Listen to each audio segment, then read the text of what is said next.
Hi everybody, and welcome back to Differential Equations. This is my first online lecture of spring 2020. And to start off with, what I'm going to do is just review some of the things that we were doing right before spring break. Remember, our current goal is to be able to solve nth order linear differential equations with constant coefficients. Now, the thing to notice here is that the coefficients of each derivative of y are constants. A sub n is a constant, a sub n minus 1 is a constant, a sub 2 is a constant, a sub 1 is a constant, a sub 0 is a constant. Something else that we want to remember, that we had talked about differential operators, d to the n, so to speak.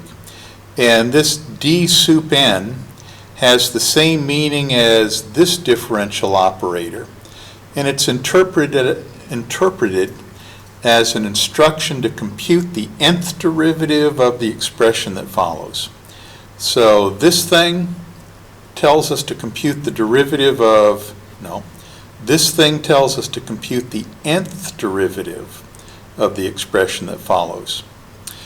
So the expression d sup n y represents the nth derivative of y. So d sup n y, same as nth derivative of y. D sup 3y, same as third derivative of y. D sup 2y, same as second derivative of y. dy, same thing as first derivative of y. And d sup 0 of y, this is just the same as y itself. This notation we'll never see. Instead of writing d sup 0 y, we'll just write y.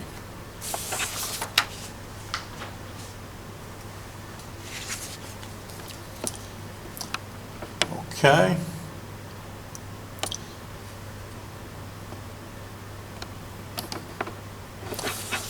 Oh my goodness.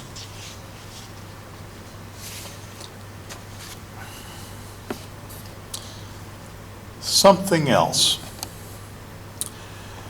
The expression here, which is the left-hand side of a linear differential equation with constant coefficients, can be written using the differential operators.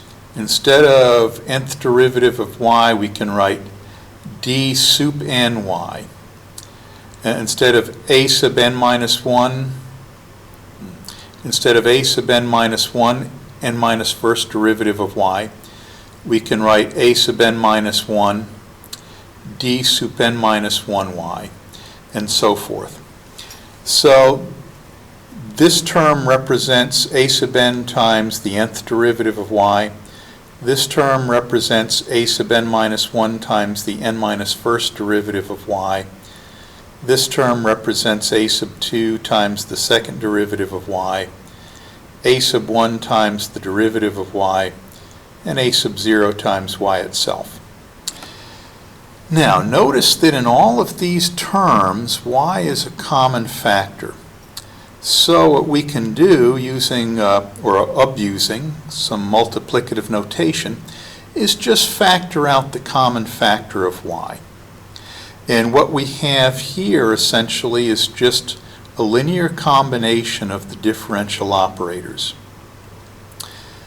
So the original differential equation with linear coefficients, which is written this way, could be written as the sum of the differential operators times y equals f of x.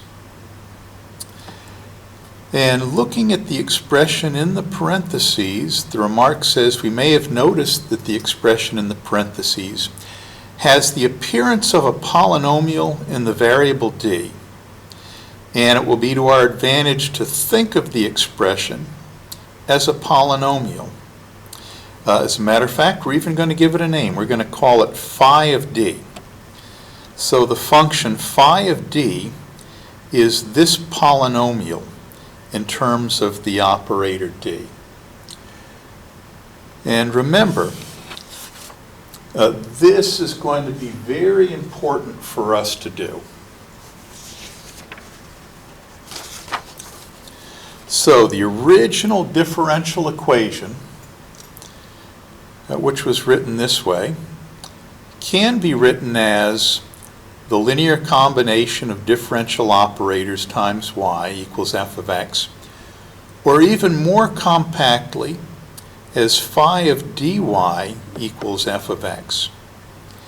And again, there's a very important reason why we want to express the differential equation this way.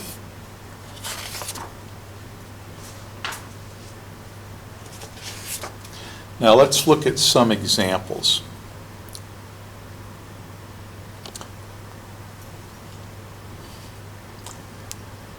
Consider the equation y double prime plus 3y prime plus 2y equals this polynomial.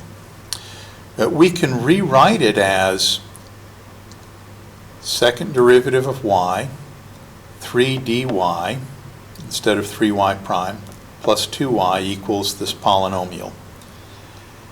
And taking the differential operators and factoring out the y, we can write it this way. D squared plus 3d plus 2 times y equals this polynomial. And since we're sort of looking at this expression in the parentheses as a polynomial in terms of d, we can write this equation even more concisely as the polynomial phi of d times y equals f of x, where phi of d is the sum of the differential operators d squared plus 3d plus 2, and f of x is the polynomial 4x cubed plus 18x squared plus 12x. Okay, let's look at another example. Consider the equation y triple prime plus 4y double prime plus 3y equals sine of x. We can rewrite this as d cubed y, or the third derivative of y, 4d squared y, or 4 times the second derivative of y, plus 3y equals sine of x. And then we can factor the y's out. D cubed plus 4d squared plus 3 times y equals sine x. And what's in the parentheses right there? It's that polynomial phi of d. So we can write this equation very concisely as phi of d times y equals f of x, where phi of d is the polynomial in terms of the operator d, d cubed plus 4d squared plus 3, and f of x is the function sine of x. I'll stress again, there's a very good reason why we want to look at these, the linear combination of these operators as a polynomial in terms of the operator d. We don't know why that is, but it's going to be important. And before we move on any further, we should do homework exercises on page 171. Exercises 1, 2, and 3. And we should do these before we go on to the next section.